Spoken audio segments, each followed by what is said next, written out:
একজন সাহাবী আর একজন ইহুদি রাসূল পাক সাল্লাল্লাহু আলাইহি ওয়াসাল্লামের কাছে এসেছিলেন। এসে ওই ইহুদি মুসলমানের বিরুদ্ধে নালিশ করেছে আল্লাহর নবীর দরবারে। নবীজি সব শুনে ফয়সালা দিলেন ইহুদির সপক্ষে।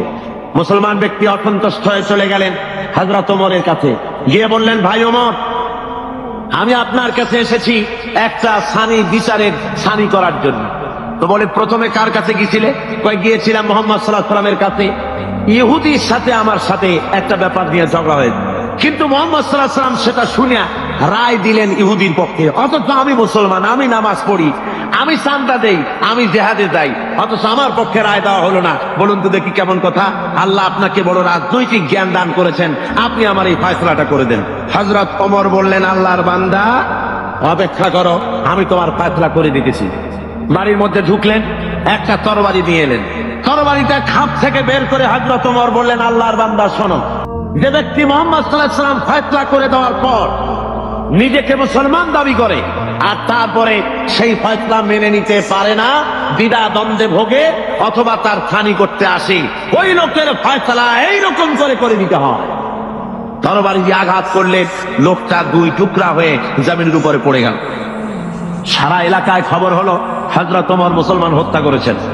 ভাইরা আমার, আল্লাহ রাব্বুল আলামিন বলে দিলেন, কোরআনে কারীমের আয়াত নাযিল হয়ে গেল, ফালা ওয়া রাব্বিকা লা ইউমিনুনা হাত্তা ইউহাক্কিমুকা ফীমা শাজারা বাইনাহুম সুম্মা লা ইয়াজিদু ফী আনফুসিহিম হারাজাম মিম্মা কাদাইত ওয়া ইউসাল্লিমু তাসলিমা।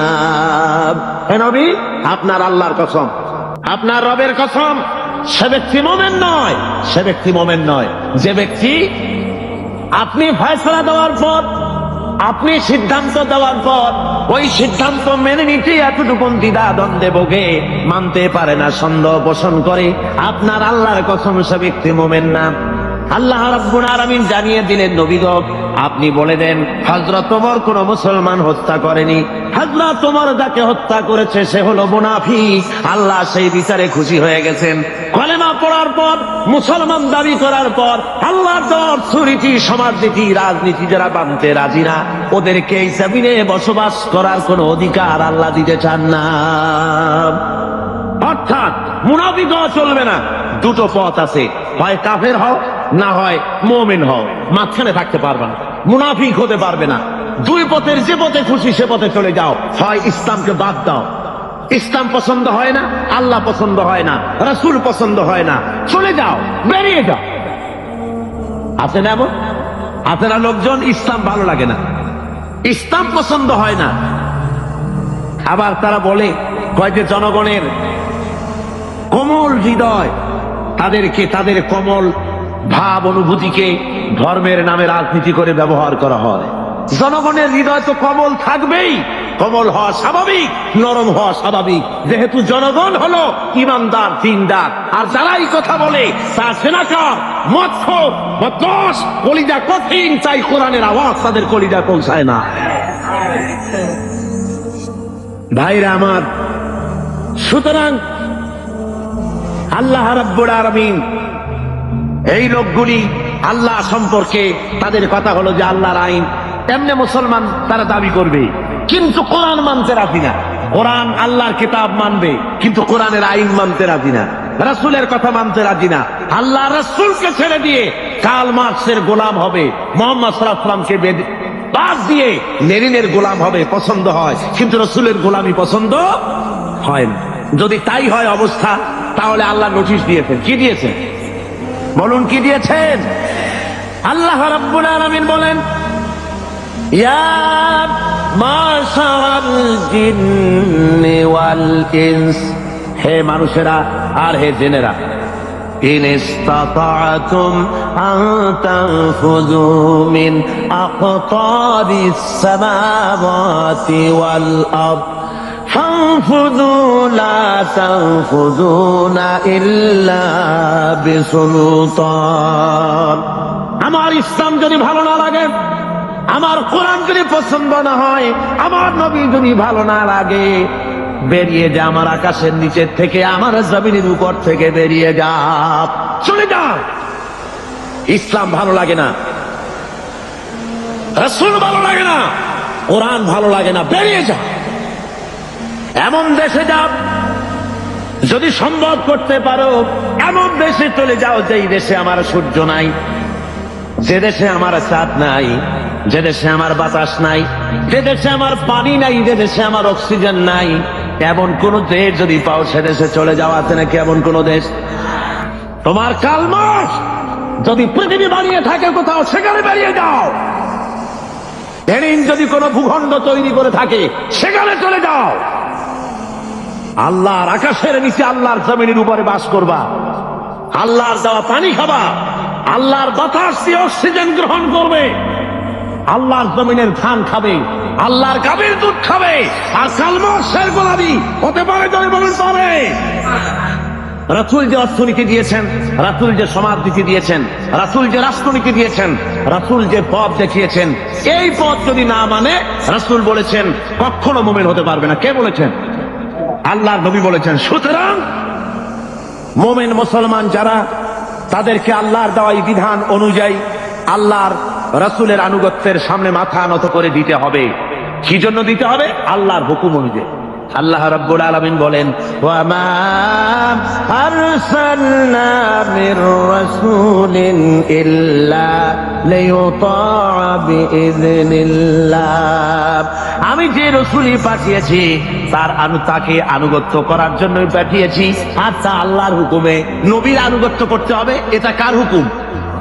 বলুন জোরে, কার হুকুম? নবীর আনুগত্য করতে হবে আল্লাহর হুকুমে। আল্লাহ রাব্বুল আলামিন বলছেন, মান ইউতি'র রাসূলা ফাকাদ আতা আল্লাহ। যে ব্যক্তি রাসূলের আনুগত্য করলো সে আল্লাহর আনুগত্য করলো। যে রাসূলের আনুগত্য করলো সে কার আনুগত্য করলো? আল্লাহ রাব্বুল আলামিনের। সুতরাং প্রত্যেকটি মুসলমানকে তার ব্যক্তি, পরিবার, সমাজ ও রাষ্ট্রে জীবনের সকল দিক ও বিভাগে একমাত্র তাকে আইন মেনে চলতে হবে। কার? আল্লাহ এবং তার রাসূল পাক সাল্লাল্লাহু আলাইহি ওয়াসাল্লামের পথ তাকে অনুসরণ করে চলতে হবে।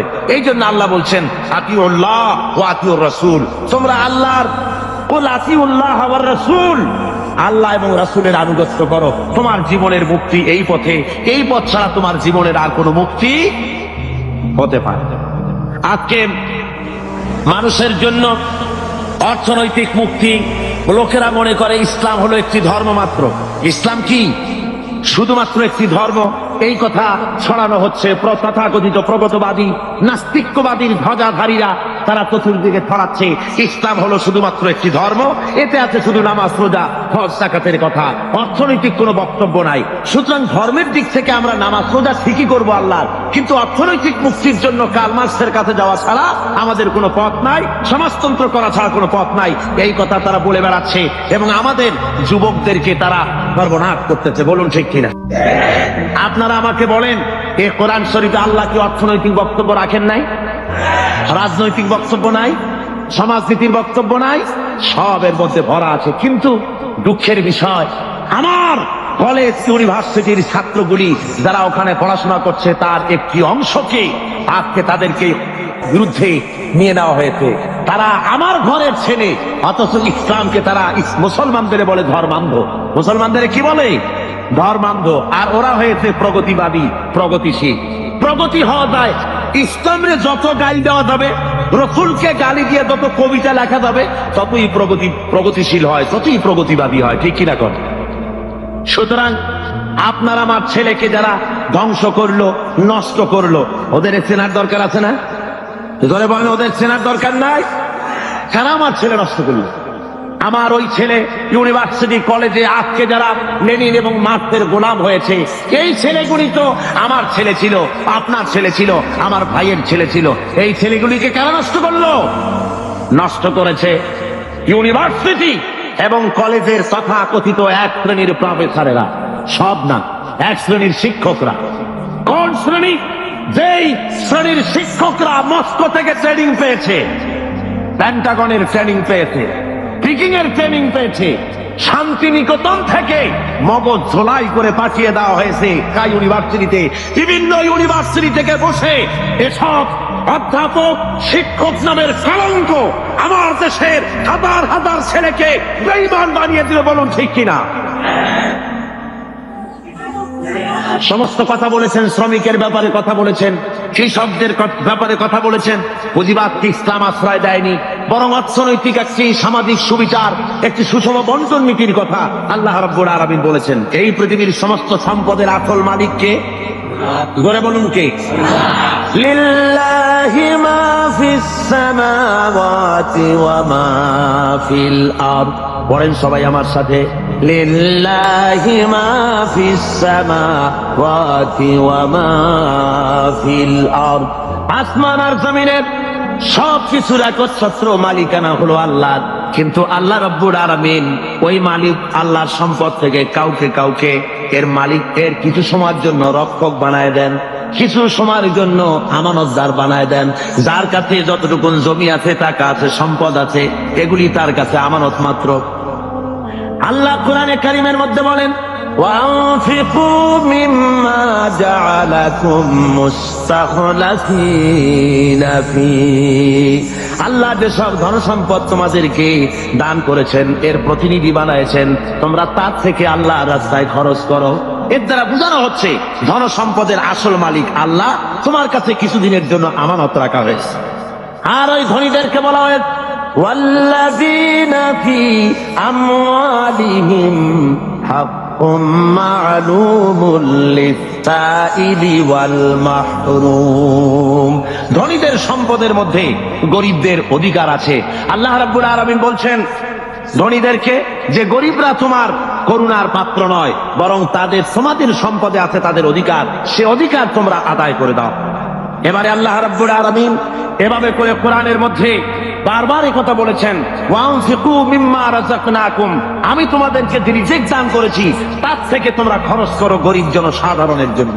প্রশ্ন উঠলো, হে রাসূল কি খরচ করব?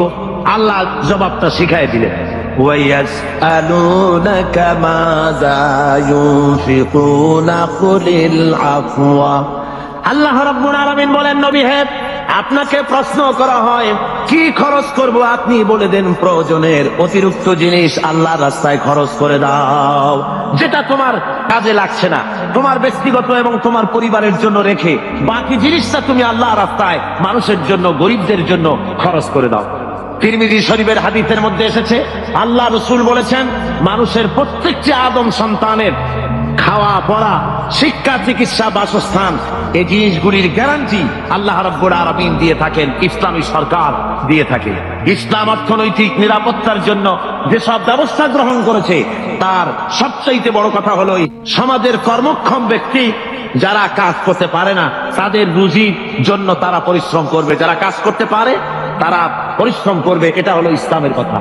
কোরআনে কারীমের মধ্যে সূরা জুমায় একথা বলা হয়, فَإِذَا قُضِيَتِ الصَّلَاةُ فَانتَشِرُوا فِي الْأَرْضِ وَابْتَغُوا مِنْ فَضْلِ اللَّهِ وَاذْكُرُوا اللَّهَ كَثِيرًا لَعَلَّكُمْ تُفْلِحُونَ।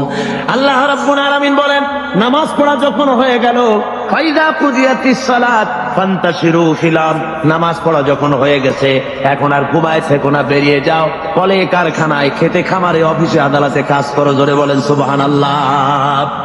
ইসলাম কাজের ট্রেনিং দেয়, বসে থেকো না, নামাজ পড়া হয়েছে বেরিয়ে যাও। হাদিস শরীফে এসেছে, ইযা সাল্লাইতুমুল ফাজরা ফালা তানুমু আন সালবি আরযাকিকুম, যখন ফজরের নামাজ পড়া হয়ে গেল ঘুমায়ও না, ফালা তানুমু, ঘুমায়ও না, বেরিয়ে যাও, কল কারখানা, খেতে খামারে, অফিসে আদালতে উৎপাদন বাড়াও, কাজ করো, নিজের জন্য পরিশ্রম করো, অন্যের জন্য পরিশ্রম করো। হুজুর বলেছেন, সেই ব্যক্তির মতো হতভাগ্য আর কেউ নাই যে নিজের জন্য পরিশ্রম করে না, অন্যের জন্য পরিশ্রম করে না, তার মতো হতভাগ্য আর কেউ হতে পারে না। ইসলাম কাজের কথা এভাবে বলেছেন, আর বলেছেন কি, এই কাজটা যখন করবে তখন কিন্তু আমাকে ভুলে যেও না, আমার কথা মনে রেখো। যখন তুমি কাজে বেরোবে, আমার ফাইদা কুদিয়াতিস সালাত ফান্তাশিরু ফিল আরদ ওয়াবতাগু মিন ফাদলিল্লাহ ওয়াযকুরুল্লাহা কাসীরান লাআল্লাকুম তুফলিহুন। যখন তোমরা রুজি তালাশের জন্য বেরোবে তখন আমার জিকির বেশি বেশি করে করবে। কার দিকে? আল্লাহর জিকির। তার মানে এটা নয় যে অফিসে বসে আল্লাহ আল্লাহ করবেন, তারপরে জমিনে গিয়ে আল্লাহ আল্লাহ করবেন মুখে মুখে শুধু, তা না। জিকির মানে স্মরণ। জিকির মানে কি? এর মানে হলো আপনি যখন অফিসে বসবেন, আল্লাহ বলেন এটা তোমার রুজি কামাইয়ের জায়গা, অফিসে বসে যতক্ষণ থাকবে তখন আমাকে স্মরণ করবে। আমি যদি তোমার স্মরণে থাকি তাহলে বান ভাতের ইনকাম করা সম্ভব হবে না। ঘুষের টাকা, অবশ্য বাংলাদেশে ঘুষ নাই। বাংলাদেশে ঘুষের প্রচলন আছে নাকি? না না, বাংলাদেশে ঘুষ গেছে বকশিশ হইয়া। কয়টা আমার বকশিশ দিচ্ছে। হযরতে ওমর ফারুক রাদিয়াল্লাহু তাআলা আনহুর জামানায় যাকাত কালেক্টররা যাকাতের টাকা নিয়ে এসেছে, এসে বলছি আর হে আমিরুল মুমিনিন, এই নিন, এই টোপলাটা হলো যাকাতে। আচ্ছা ওইটা কি? ওই যে ছোট টোপলাটা, ওইটা হলো আমার হাদিয়া, লোকেরা আমাকে দিয়েছে। হযরত ওমর বলছেন ওটাও জমা দাও। এটা তো আমাদের লোকেরা হাদিয়া দিয়েছে। দাও না, জমা দাও। এরপরে আমি তোমার চাকরি বাদ দিয়ে দিলাম, এখন যাও দেখি তোমার কেটে হাদিয়া দেয়। তার মানে ওইটা দিয়েছে তোমার চাকরির জন্য। সুতরাং ঘুষ খাওয়া হলো হারাম। ঘুষ খাওয়া কি? হারাম। আল্লাহ রাব্বুল আলামিন বলেন যখন তুমি কলকারখানায় খেতে খামারে অফিসে যখন বসবে, আমার জিকির বেশি করে করবে, আমাকে স্মরণে রাখবে, তাহলে কোন ক্রমে তুমি ঘুষ তোমার বাম হাতের ইনকাম করতে পারবে না।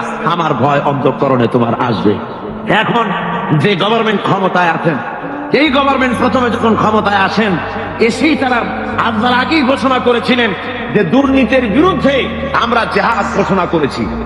দুর্নীতির বিরুদ্ধে আল্লাহ বলছেন আমি যদি স্মরণে থাকি তাহলে এই অন্যায় অবিচার করা তোমার পক্ষে সম্ভব হবে না।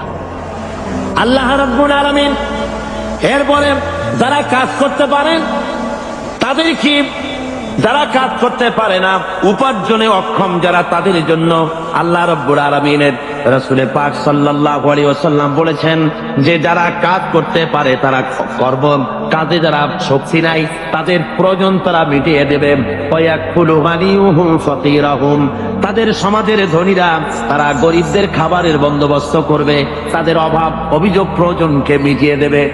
আল্লাহ রাব্বুল আলামিনের নবী বলেন সেই ব্যক্তি মুমিন নয়, সেই ব্যক্তি মুমিন নয়। তিনবার বললেন। সাহাবায়ে কেরাম জিজ্ঞেস করলেন ইয়া রাসূলুল্লাহ কোন ব্যক্তি মুমিন নয়? হুজুর বলেন যে ব্যক্তি পেট পুরে আহার করার পর ঘুমায় গেল, এই কথা জানার পরে যে তার প্রতিবেশী না খেয়ে আছে, এই কথা জানার পরে যে ঘুমায় গেল, আল্লাহ নবী বলেন সে যত নামাজি আর যাই কিছু হোক না কেন আল্লাহর কাছে সে মুমিন বলে চিহ্নিত হতে পারবে না। এর চাইতে উন্নত মানের কথা এই পৃথিবীতে আর কেউ বলতে পেরেছে? বলুন, কি বলেন? আর কেউ বলতে পেরেছে? আর কেউ বলতে পারেনি। রাসূল পাক সাল্লাল্লাহু আলাইহি ওয়াসাল্লাম বলেছেন আইয়ু রাজুলিন মাতা জিয়ান বাইনা আদনিয়া ফাকাদ বারিয়াত মিনহুম জিম্মাতুল্লাহি ওয়া রাসূলি। আল্লাহর নবী বলেন কোন ধনাঢ্য এলাকার ভিতরে কোন গরিব মানুষ যদি মারা যায়, কোন মানুষ যদি না খেয়ে মারা যায় কোন ধনাঢ্য এলাকার ভিতরে, তাহলে ওই এলাকার ধনী ব্যক্তিদের সঙ্গে আল্লাহর সাথে এবং তার রাসূলের সাথে কোনো সম্পর্ক থাকবে না, সমস্ত সম্পর্ক বিচ্ছিন্ন হয়ে যাবে। জোরে বলেন নাউযুবিল্লাহ।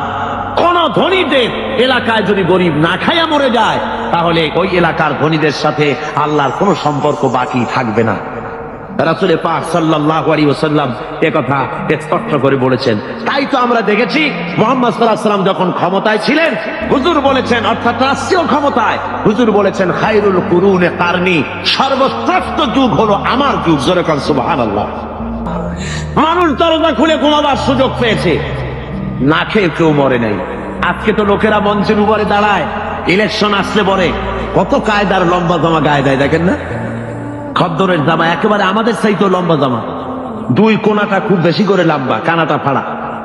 এরপরে মঞ্চে সেই সুন্দর করে বলে এবার যদি একবার চাইতে পারি ক্ষমতায়, না খাইয়া কেউ মরবে না। কিন্তু কি খাইয়া যে মরবে তাও তারা বলে না। ভাইরা আমার, মানুষেরা বুঝতে পারে না আর এদের পেছনে দৌড়াতে থাকে। রাসূল পাক সাল্লাল্লাহু আলাইহি ওয়াসাল্লাম ইসলামী বিধানের মাধ্যমে মানুষের খাওয়া পড়ার, শিক্ষা, চিকিৎসা, বাসস্থানের গ্যারান্টি দিয়েছিলেন। রাসূল দুনিয়া থেকে বিদায় হলেন, হযরতে আবু বকর, হযরত ওমর, হযরত উসমান, হযরত আলী রিদওয়ানুল্লাহি তাআলা আলাইহিম আজমাইন দুনিয়ার বুকে শাসন করেছেন, পৃথিবীকে দেখায়ছেন রাষ্ট্র কেমনে চালায়, নিজেরা না খেয়ে জনগণকে খাবারের বন্দোবস্ত করেছেন। হযরত ওমর ফারুক রাদিয়াল্লাহু তাআলা আনহু তো রাতের আধারে ঘুরে ঘুরে বেড়াতেন, কে খেয়েছে কে না খেয়ে আছে, কার বাড়ি অসুখ কার বাড়ি ভালো, কি অবস্থা, এগুলি রাসূল পাক সাল্লাল্লাহু আলাইহি ওয়াসাল্লামের সাহাবী হযরত ওমর দেখতেন। রাসূল এমন রাষ্ট্রপ্রধান বানিয়েছিলেন, একদিকে রাষ্ট্রের প্রধান আর একদিকে মসজিদের ইমাম। জোরে বলেন সুবহানাল্লাহ। রাষ্ট্রপ্রধান যিনি হবেন সেই এলাকার সবচাইতে বড় মসজিদে ইমামতিও তাকে করতে হবে, সে যোগ্যতা থাকা লাগবে। আমাদের দেশে রাষ্ট্রপ্রধান যত আসছেন, যদি শোনা যায় যে উনি আজকে বাইতুল মোকাররমে ইমামতি করবেন, মুসল্লি পাওয়া যাবে একটাও? কি বলেন, পাওয়া যাবে নাকি? হসপিটালের রোগীরা যদি শোনে যে ডাক্তার নাই, ইঞ্জিনিয়াররা আসছে চিকিৎসা করার জন্য, রুগী থাকবে একটাও? পাও ভাঙ্গা রুগীও হসপিটালের জানালা ভাঙ্গে বাইরে পড়বে ভয়তে, যে কোন জায়গার ইনজেকশন কোথায় করে তার তো ঠিক নেই। সুতরাং লোকেরা বলবে, আল্লাহ এমন প্রেসিডেন্টের পিছনে নামাজ পড়া থেকে আমাকে রক্ষা করো, আমাদের বাঁচাও। রাসূল বানিয়েছিলেন এমন, যিনি হবেন রাষ্ট্রপ্রধান, তিনি হবেন মসজিদের কি ইমাম, তিনি অর্থনীতির ইমাম, তিনি গোটা দেশের ইমাম। একদিকে ইমাম, আর একদিকে স্পিরিচুয়াল ওয়ার্ল্ড, অর্থাৎ আধ্যাত্মিক জগৎ, ইলমে মারফতের শৈল শিখরে আল্লাহ তাকে আরোহণ করিয়েছেন। হযরত ওমর, হযরত আলী রাদিয়াল্লাহু তাআলা আনহু, হযরত ওমর ফারুক রাদিয়াল্লাহু তাআলা আনহুর জামানায় খেলাফতের আমলে তিনি স্বপ্নে দেখছেন যেন মুহাম্মদ সাল্লাল্লাহু আলাইহি ওয়াসাল্লামের পেছনে তিনি ফজরের নামাজ আদায় করছেন মসজিদে নববীতে। নামাজ শেষ হয়ে যাওয়ার পর হযরত আলী রাদিয়াল্লাহু তাআলা আনহু তিনি দেখলেন যে মসজিদের দরজা থেকে একজন বুড়ি প্রবেশ করলো একটা পাত্র নিয়ে। রাসূলের কাছে এসে বলছেন, ইয়া রাসূলুল্লাহ, এই পাত্র ভরা খোরমা আমার বাগানের, আপনি খান, সাহাবায়ে কেরামদের মধ্যে ভাগ করে দেন। রাসূল জিজ্ঞেস করলেন, পাত্রটা নিয়া, মিয়া তোমার নাম কি? বলছে, আমার নাম জুবায়ের। নাও 5টা, তোমার নাম? আমার নাম সাঈদ। নাও 7টা, তোমার নাম? জাবের। নাও 3টা, তোমার নাম? আমার নাম আবু সাঈদ খুদরি। নাও 6টা। এভাবে ভাগ করতেছেন। দিতে দিতে সর্বশেষ হযরত আলী, হুজুর বলছেন তুমি কে? হযরত আলী বলেন, হুজুর আমি তো আলী। নাও 1টা। হযরত আলী হুজুরের মুখ কাছের থেকে খোরমা নিয়ে নিজের মুখের মধ্যে দিয়ে চিবোচ্ছেন। হযরত আলী স্বপ্নের ভিতরে রাসূলের দেওয়া খুরমার দানা মুখের ভিতরে দিয়ে চিবোচ্ছেন। এমন সময় কানের মধ্যে আযানের আওয়াজ চলে গেল, ফজরের আযানের, আসসালাতু খায়রুম মিনান নাওম। হযরত আলীর ঘুম ভেঙে গেল। তিনি ঘুমের থেকে জেগেছেন ঠিকই, কিন্তু মুখের ভিতরে রাসূলের দেওয়া খুরমার স্বাদ তার মুখের মধ্যে তখনও বিরাজমান। আল্লাহর নবীর জান্নাতি সুঘ্রাণ তখনও হযরত আলীর ঘরের মধ্যে তখনও রয়েছে। হযরত আলী উযু করে মসজিদে নববীর ভিতরে চলে গেলেন, যায় দেখেন হযরত ওমর ইমামতি করতেছেন। নামাজ শেষে ওমর যখন পিছনে ফিরেছেন, হযরত আলী দেখেন মসজিদের ভিতরে একজন লোক ঢুকলো। মসজিদের ভিতরে একজন বুড়ি ঢুকলেন, হাতে একটা পাত্র নিয়ে এসে বলছেন, হে আমার আমিরুল মুমিনিন, এটা আমার বাগানের, আপনি নিজে খান আর রাসূলের সাহাবীদের মধ্যে ভাগ করে। হযরত ওমর ফারুক রাদিয়াল্লাহু তাআলা আনহু খোরমার পাত্র হাতে নিয়ে বলছেন, তোমার নাম কি? কয় অমুক না ওই কয়টা। তোমার নাম কি? অমুক নয় ওই কয়টা। দিতে দিতে হযরত আলীর বেলায় বলেন, আলী তুমি কে? কয় আমি তো আলী। কয় তুমি নাও 1টা। হযরত আলী বলেন, ভাই ওমর, তোমার কাছে তো খুরমা আরো আছে পাত্রে দেখা যায়, আমার ঘরে ছেলে পেলে আছে, দিলে তো তুমি আরো দিতে পারো, আমার 1টা কেন দিলে? একাধিক দাও না কেন? হযরত ওমর বলেন, ওরে আলী, বিগত রজনীতে স্বপ্নের ভিতরে যদি নবী মুহাম্মদ রাসূলুল্লাহ সাল্লাল্লাহু আলাইহি ওয়াসাল্লাম তোমারে একাধিক খুরমা দিতেন, আমি ওমরও তোমাকে একাধিক খুরমা দিয়া দিতাম। কেমন রাষ্ট্রপ্রধান! আমিরুল মুমিনিন হযরত ওমর ফারুক রাদিয়াল্লাহু তাআলা আনহু। মানুষের একদিকে আমিরুল মুমিনিন রাষ্ট্রপ্রধান, আর একদিকে দুয়ারে দুয়ারে ঘুরে বেড়াচ্ছেন, কে খেতে পারতেছে কে খেতে পারতেছে না, সব ঘুরে ঘুরে তিনি দেখতেছেন। একবার তিনি এক মুসলমান বাহিনী, ইসলামী বাহিনী যুদ্ধ করতে গেছে, জিহাদের ময়দান থেকে ফিরে আসতেছে তারা। তিনি খবর নেওয়ার জন্য এগিয়ে গেলেন, খবর নেওয়ার জন্য এগিয়ে গিয়েছেন। প্রতিমধ্যে এক বুড়ির সঙ্গে দেখা। বুড়ি জিজ্ঞেস করেন, ভাই মিয়া তুমি কি জানো হযরত ওমর কোথায় গেছে? হযরত ওমর পথে নিজের পরিচয় দেওয়া সঠিক মনে করলেন না। তিনি বললেন যে ওমর এই দিকে গেছে, নিজের দিকে দেখালেন। বুড়ি মনে করছে ওই দিকে গেছে। হযরতে ওমরের কথার পর বুড়ি বলছে, পথিক তুমি কি জানো ওমর কেমন আছে? কয় হ্যাঁ জানি তো, ভালো আছে। কয় তুমি তো বলছো ভালো আছে, আমি বলি ওমর নিপাতটা। হযরত ওমর বললেন, মা তা কেন? হয় যে আমি আজকে 3-4 দিন পর্যন্ত বাইরের থেকে এসেছি, আমি মদিনার লোক না, তো আমি এখানে আছি, গলিবার কাছেও যেতে পারি না, আর আমিও আমার খাবার ঠিক মতো পাই না। সেই জন্য অসন্তুষ্ট হয়েছি যে তিনি বলেছেন ফোরাতের কুলে যদি একটি ছাগল একটি কুত্তাও যদি মারা যায় না খাইয়া, আমি ওমর দায়ী হব। তা আমি তো মানুষ, আমি তো খাবার পেলাম না, সেই জন্য আমি অসন্তুষ্ট হয়েছি। তারপর হযরত ওমর বলছেন, বুড়িমা তুমি ওমরের উপরে খুব নারাজ হয়েছে দেখা যায়। তো হযরত ওমর তো খুব ব্যস্ত, যুদ্ধ চলতেছে বাইরে, আর সমস্ত জিনিস নিয়ে তিনি খুব ব্যতিব্যস্ত আছেন। তা তুমি কি হলে ওমরের প্রতি খুশি হও?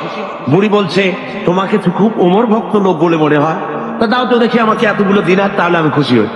হযরত ওমর পকেটে হাত দিয়েছেন সে পয়সাগুলি বের করার জন্য। এমন সময় যে এলাকায় মুসলমানেরা যুদ্ধ করতে গিয়েছিলেন, সেই এলাকা থেকে তারা ফিরে এসে প্রতিমধ্যে হযরত ওমরকে দেখে বলছেন, আমিরুল মুমিনিন খলিফাতুল মুসলিমিন, আল্লাহ শুকর যে আল্লাহ আমাদেরকে জয়ী করেছেন। শুনে বুড়ি যখন শুনলো যে আমিরুল মুমিনিন, সে ভয়তে থরথর করছে, সর্বনাশ, হযরত ওমরের সামনে আমি বলছি যে ওমর নিপাত যা। বুড়ি তখন করজোরে বলছে, আমিরুল মুমিনিন আমি বুঝতে পারি নাই, ভুল করেছি, আপনার সামনে আপনার নিপাত কামনা করেছি, আমি বুঝি নাই, আমারে আল্লাহর রাস্তে মাফ করে দেন। হযরত ওমর বলেন, বুড়ি মাফ করা লাগবে না, আমার উল্টা মাফ চাও না, বরং আমি মাফ চাই। তুমি বলার আগে আমি যে তোমার ক্ষুধার খবর নিতে পারি নাই, এই জন্য তুমি কিয়ামতের ময়দানে আল্লাহর দরবারে আমারে তুমি আসামি বানাইও না। রব্বানা লাকাল হামদ হামদান কাসীরান তাইয়িবান মুবারাকান ফীহি ইয়া রাব্বি লাকাল হামদু কামা ইয়ানবাগি লিজালালি ওয়াজহিকা ওয়া আযীমি সুলতানিকা। আমরা আল্লাহ পাকের প্রশংসা করলাম তার ভাষায়, তার শেখানো ভাষায়, এবং তার হাবিব মুহাম্মদুর রাসূলুল্লাহ সাল্লাল্লাহু আলাইহি ওয়াসাল্লামের শেখানো ভাষায়। আল্লাহ পাকের প্রশংসা করছি এ কারণে, আমরা এমন একটি মাহফিলে হাজির হয়েছি যার থেকে শ্রেষ্ঠ, বরকতপূর্ণ, মর্যাদা সম্পন্ন মাহফিল আকাশের নিচে, জমিনের উপরে আর একটাও হতে পারে না। এটা হচ্ছে সেই মাহফিল যেই মাহফিলে কালামে রব্বানি, আল্লাহ পাকের কালাম, আল্লাহ পাকের কোরআনের আলোচনা করা হবে। সুতরাং এই মাহফিলটি অত্যন্ত বরকতপূর্ণ। আল্লাহ পাকের বাণী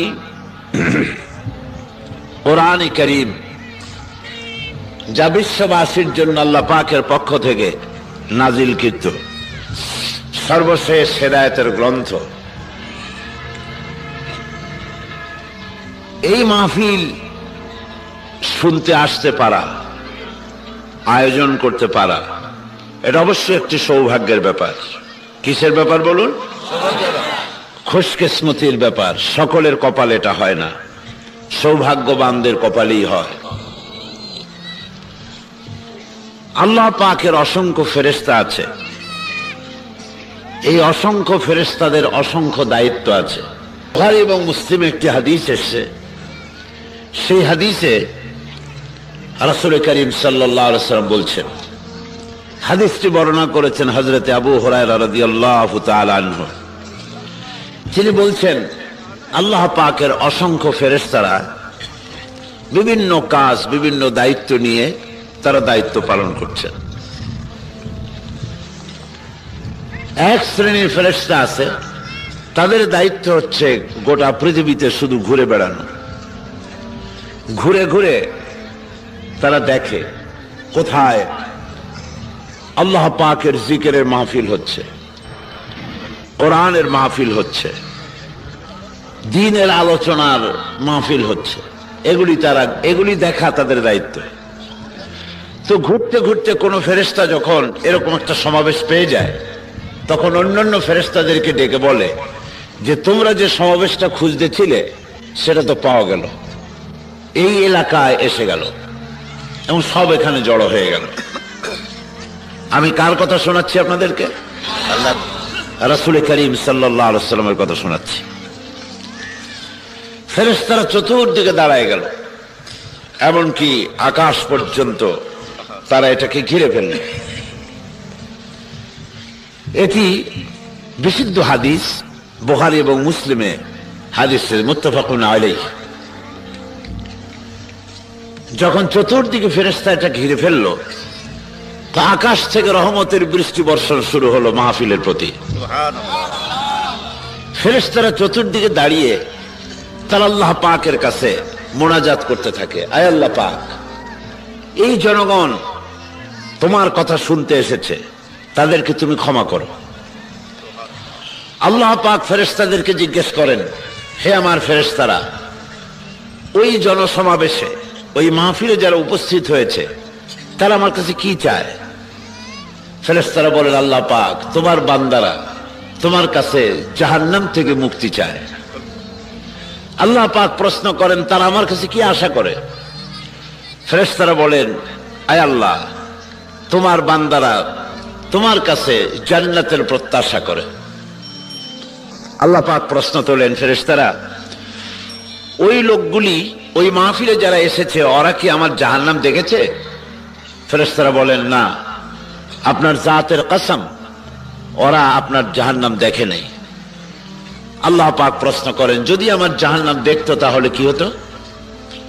ফেরেশতারা বলে যে, আল্লাহ পাক, ওরা যদি তোমার জাহান্নামকে দেখতে পেত তাহলে ঘর সংসার সব ফেলে রেখে তারা জাহান্নাম থেকে শুধু ভাগতেই থাকতো, ভয়তে তারা অস্থির হয়ে যেত। আল্লাহ পাক প্রশ্ন করেন, ফেরেশতারা, ওরা কি আমার জান্নাত দেখেছে? ফেরেশতারা বলেন, আল্লাহ পাক, আপনার জাতের কসম, ওরা আপনার জান্নাত দেখেনি। বলে, জান্নাত দেখলে কি হতো?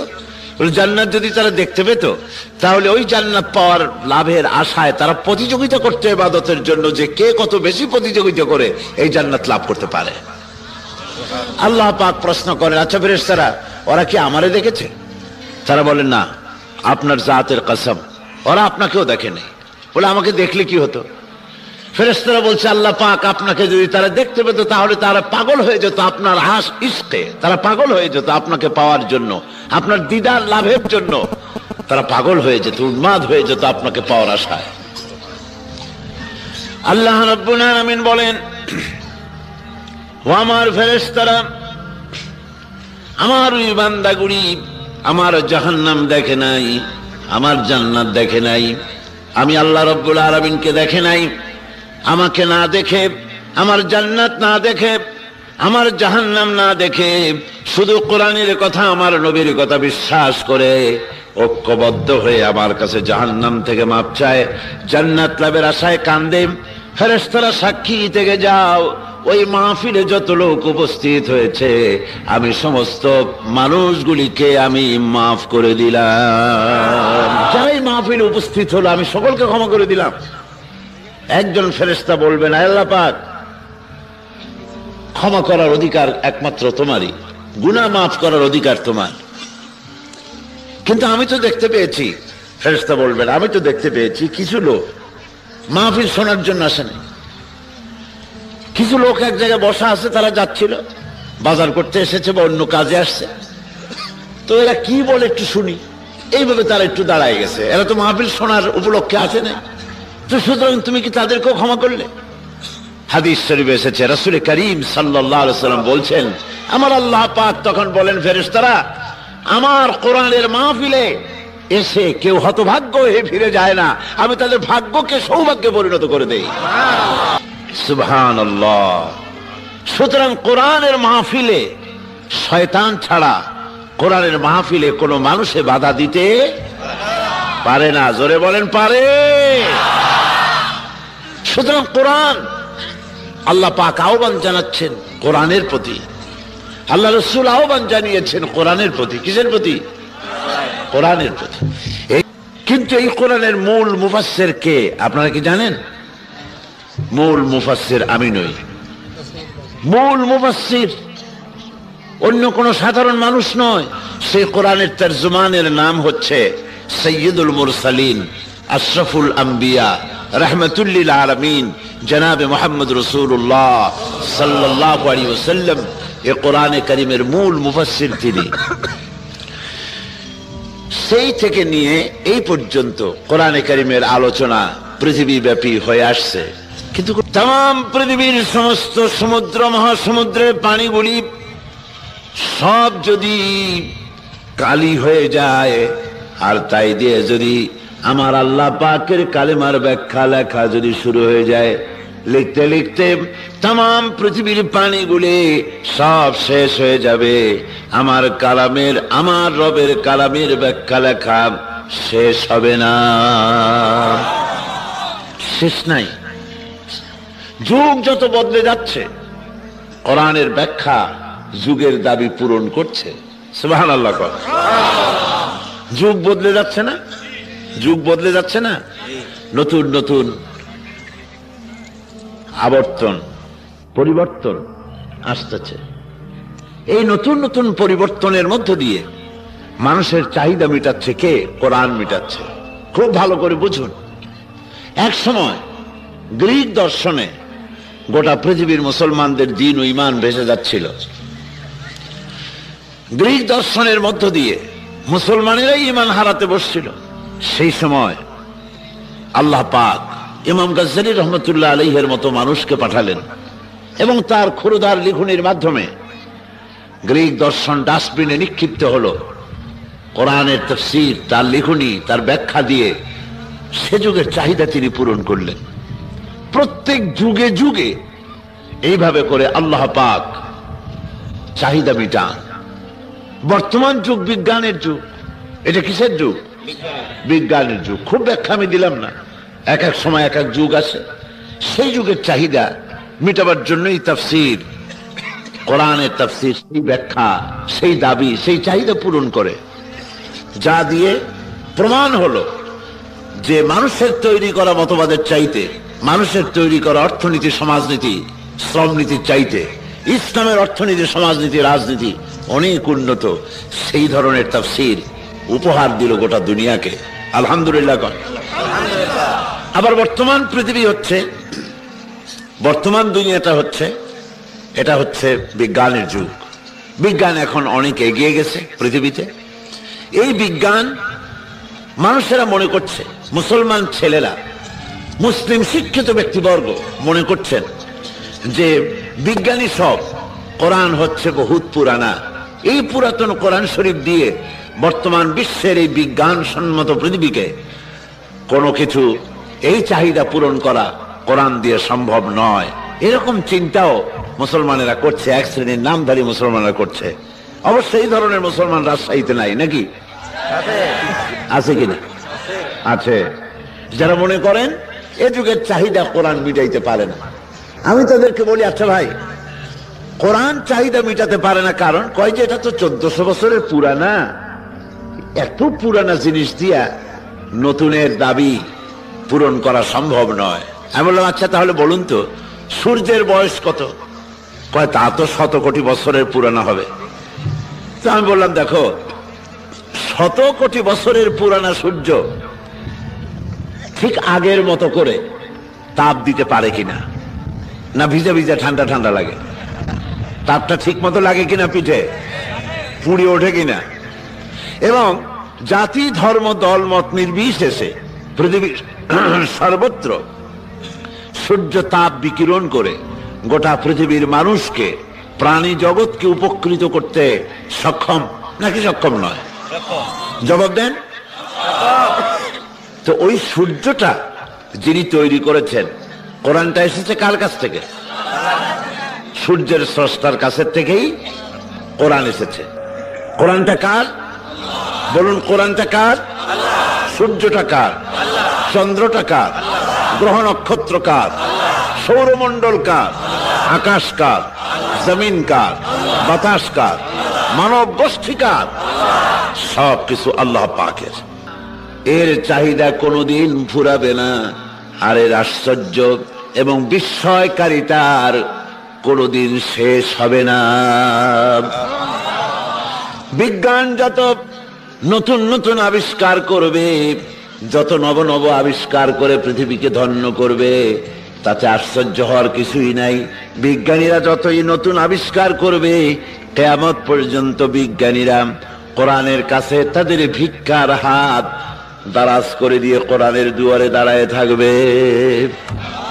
কিয়ামত পর্যন্ত বিজ্ঞানীরা কোরআনের দরবারে ভিক্ষুকের মতো দাঁড়ায় থাকবে। সুবহানাল্লাহ গণ। কারণ কি? কারণ হচ্ছে কোরআন হচ্ছে বিজ্ঞানের উৎস। কোরআন কি? ইয়াসিন ওয়াল কোরআনিল হাকিম।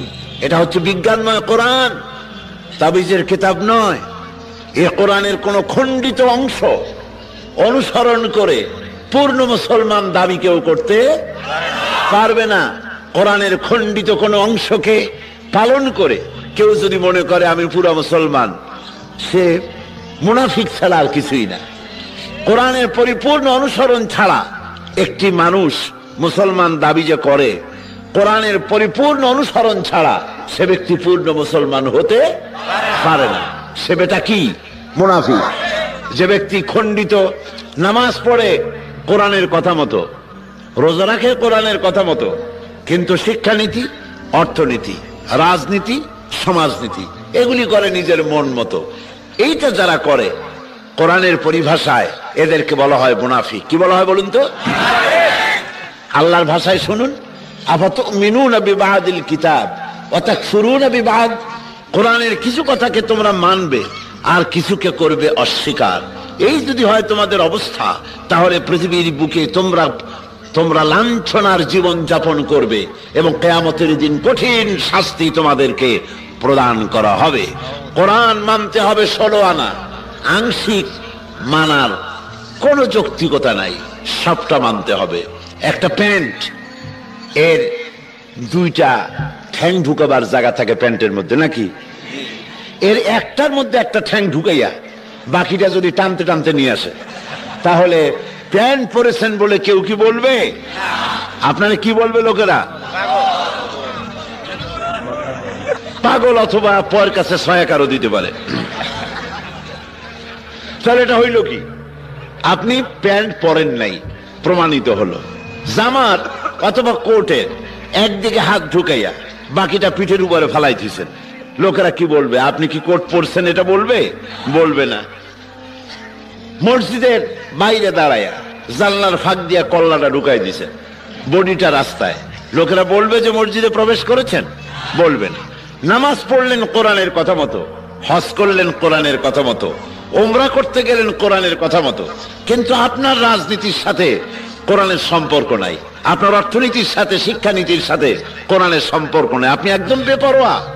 আপনি শুধু নামাজ রোজা মনে করেন আল্লাহর হুকুম মানবো, আর আমার বঙ্গভবনে, আমার পার্লামেন্টে, আমার সেক্রেটারিয়েটে, আমার বিশ্ববিদ্যালয়, আমার অফিসে, আমার আদালতে, আমার কোর্ট কাছারিতে, আমার ক্ষেত খামারে আল্লাহ এবং রসুলের উপরে 144 জারি করে দিলাম। বলেন এগুলো মুসলমান? চিল্লায় কোন এগুলো কি? সুস্পষ্ট মুনাফিক। সুতরাং কোরআন হচ্ছে খণ্ডিত, কোরআনের খণ্ডিত কোন অংশকে মেনে চলার জন্য কোরআন আসেনি। কোরআন এটাকে বুঝতে হবে, এটা কিন্তু তাবিজ লেখার জন্য আসে নাই। কেউ যদি মনে করেন যে কোরআন আসছে এই দিয়ে খালি তাবিজ তোমার লেখা আর একটু ফু দেওয়া, মাথায় ফু দাও, বুকে ফু দাও, তেলে ফু দাও, কালো জিরে ফু দাও আর জেনবুত তাড়াও। আচ্ছা আপনারা বলেন, রাসূলুল্লাহর কাছে আল্লাহ কোরআন শরীফ 23টা বছর ধরে নাজিল করলেন। কয় বছর? সে কি শতাব্দীর কাছাকাছি? 23টি বছর ধরে কোরআন নাজিল করলেন এই জন্যে যে মুহাম্মদ সাল্লাল্লাহু আলাইহি ওয়াসাল্লাম একখান কোরআন শরীফ দিলাম, খালি তাবিজ রাখবেন আর দুনিয়ার জেন ভূত তাড়ায় বেড়াবেন। মাথায় যদি কমন সেন্সের কমন বাদ দিয়া শুধু সেন্সও থাকে, তো কি মানুষ এইসব কথা বিশ্বাস করবে? বলেন করবে? আল্লাহ রাব্বুল আলামিন বলছেন, নবী আপনি বলে দেন, তোমরা যদি আল্লাহকে ভালোবেসে থাকো, তোমরা যদি আল্লাহর প্রতি ভালোবাসা পোষণ করে থাকো, ফাত্তাবিউনি, তাহলে আমার অনুসরণ করবে। তা না হলে আল্লাহকে ভালোবাসার কোনো মূল্য নাই, আল্লাহকে বিশ্বাস করার কোনো মূল্য নাই যদি আমি মুহাম্মদ সাল্লাল্লাহু আলাইহি ওয়াসাল্লামকে অনুকরণ না করো। সুতরাং গোটা পৃথিবীর মানুষের, বিশেষ করে ইমানদার মুমিন লোকদের বাঁচার একমাত্র পথ এ দুনিয়ায় এবং কিয়ামতেও নাজাতের একটাই পথ, সে পথ হলো মুহাম্মদ সাল্লাল্লাহু আলাইহি ওয়াসাল্লামের অনুসরণ করা। কার অনুসরণ করা? এখন রাসূল পাক সাল্লাল্লাহু আলাইহি ওয়াসাল্লামের কিছু গুণাবলী, কিছু পরিচিতি কোরআনে কারীম দিচ্ছে। তিনি কি মিশন নিয়ে এসেছিলেন এবং কি দায়িত্ব তিনি পালন করেছিলেন, কি করেছিলেন তিনি, এ ব্যাপারে কোরআন শরীফের মধ্যে হুজুরের গুণাবলীর কথা, সিফাতের কথা মোট 4 জায়গায় বলা হয়েছে। এক জায়গায় বলা হয়েছে, ইহুদিরা যারা হুজুরকে অবিশ্বাস করত, তাদের ধারণা ছিল যে আখিরি জামানার পয়গম্বর আমাদের গোষ্ঠীতে, আমাদের বংশে হলো না কেন, একজন উম্মীদের মধ্যে তাকে কেন পাঠানো হলো, আমাদের মধ্যে হলেই তো ভালো হতো। এখন এই কথার জবাবে আল্লাহ বলছেন যে আখিরি জামানার পয়গম্বর যিনি, সমস্ত রকমের নবুয়তের সব রকমের লক্ষণ, শর্ত সবকিছু তার মধ্যে থাকা সত্ত্বেও তোমরা বিরোধিতা করছো কি এই কারণে যে তিনি তোমাদের বংশে জন্মগ্রহণ করেনি, তিনি তোমাদের গোত্রে আসেননি, এই কারণেই কি বিরোধিতা করছো? কোরআনে কারীম এটি এভাবে বলছেন, هو الذي بعث في الأميين رسولا منهم يتلو عليهم آياته ويزكيهم ويعلمهم الكتاب والحكمة। আল্লাহ রাব্বুল আলামিন বলেন, তিনি সেই আল্লাহ যিনি উম্মীদের ভিতরে তার নবীকে রাসূলকে প্রেরণ করেছেন, মুহাম্মদ সাল্লাল্লাহু আলাইহি ওয়াসাল্লামকে প্রেরণ করেছেন, যিনি তাদেরকে আল্লাহর কিতাব পড়ে শোনাবেন এবং তাদেরকে হিকমত বিজ্ঞান শিক্ষা দিবেন আর তাদের মন মগজকে পরিশুদ্ধ করবেন। এই জন্য আল্লাহ রাব্বুল আলামিন তাকে দুনিয়ায় পাঠিয়েছেন। তার দায়িত্ব ছিল আল্লাহর কিতাব পড়ে শোনাবে। হুজুর সাল্লাল্লাহু আলাইহি ওয়াসাল্লাম তো পড়তে জানতেন না। কোরআন শরীফ যখন নাজিল হতো, হুজুর সাল্লাল্লাহু আলাইহি ওয়াসাল্লাম মুখস্থ করার জন্য খুব তাড়াহুড়ো করতেন, জিহ্বা খুব বারবার নাড়াচাড়া করতেন যাতে করে কোনো আয়াত বাদ না পড়ে যায়। আল্লাহ রাব্বুল আলামিন হুজুরের এই তাকলিফ দেখে আল্লাহ ঘোষণা করলেন, লা তুহাররিক বিহি লিসানাকা লিতাআজালা বিহি। ও নবী, কোরআন শরীফ মুখস্থ করার জন্য এত তাড়াহুড়া করার কোনো প্রয়োজন আপনার নাই, জিহ্বাকে এত নাড়াচাড়া করার কোনো দরকার নাই। জিবরাইল যখন আপনার প্রতি কোরআন অবতীর্ণ করেন, আপনি আমার জিবরাইলের সাথে একবার মাত্র পড়ে নেবেন, আপনার সিনার ভিতরে গোটা কোরআন শরীফ মুখস্থ করায় দেওয়ার মালিক আমি আল্লাহ। আমি মুখস্থ করায় দেব, শুধু মুখস্থই করাবো না, আমি আপনাকে পড়ার ক্ষমতা দিয়ে দেব। আপনি তেলাওয়াত করতে পারবেন, আপনি তেলাওয়াত করে মানুষকে বুঝাতে পারবেন, সে ক্ষমতাও আমি আপনাকে দান করে দিব। এ হলো এক জায়গা। 2 নম্বরে আরেক জায়গায় আল্লাহ রসুলকে বলছেন, মুনাফিক এবং দুর্বল চিত্ত লোক যারা, তাদের এই অনুভূতি দেওয়ার জন্য যে মুহাম্মদ সাল্লাল্লাহু আলাইহি সাল্লামকে আমি তোমাদের মধ্যে পাঠিয়ে দিয়ে তোমাদের প্রতি আমি বিরাট এহসান করেছি, আমি তোমাদের জন্য বিরাট এহসান করেছি যে নবী তোমাদের মধ্যে আমি পাঠিয়েছি। কোরআনে কারীম বলতেছেন এই কথাটি এভাবে, ওয়ালাম লাকাদ মান্নাল্লাহু আলাল মুমিনিনা ইয বা'আসা ফীহিম রাসূলাম মিন আনফুসিহিম ইয়াতলু আলাইহিম আয়াতিহি ويزكيهم ويعلمهم الكتاب والحكمة।